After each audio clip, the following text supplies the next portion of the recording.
السلام علیکم 1472 کی بات ہے۔ ایک مشہور ڈاکو گناہوں کی زندگی سے تھک ہار کر توبہ کی نیت سے چرچ آیا۔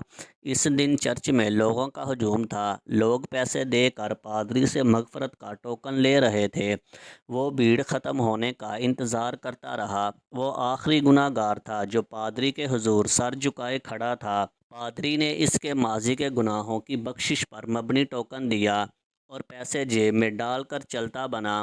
اس نے پادری کو آواز دے کر روک لیا، فادر، کیا یہ ممکن ہے کہ مستقبل کے گناہوں کی بخشش کا بھی ٹوکن مل جائے؟ پادری نے کہا، ہاں ممکن ہے، لیکن اس میں ڈسکاؤنٹ نہیں ہے۔ اس نے مستقبل کے ایک بڑے گناہ کی بخشش کا ٹوکن لیا اور چرچ سے باہر آیا۔ وہ چرچ کے گیٹ پر رک گیا۔ چند لمحوں میں پادری بھی پیچھے سے نکل آیا۔ اس نے پادری کا سر تن سے الگ کیا اور مغفرت کے ٹوکن سے جمع سب پیسے لے کر چل دیا۔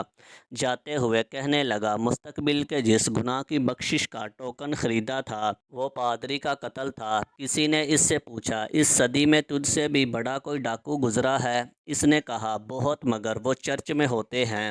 وہ لوگوں کی نظروں میں معزز ہیں۔ دین کے نام پر ہر مذہب میں دھندا کرنے والے پائے جاتے ہیں۔ یہ مہمان ڈاکو ہوتے ہیں جو لوگوں کی نظر میں معزز ہوتے ہیں۔ ویڈیو اچھی لگی ہو تو ویڈیو کو لائک کریں، شیئر کریں اور مزید اچھی ویڈیو دیکھنے کے لیے میرے چینل کو سبسکرائب کریں۔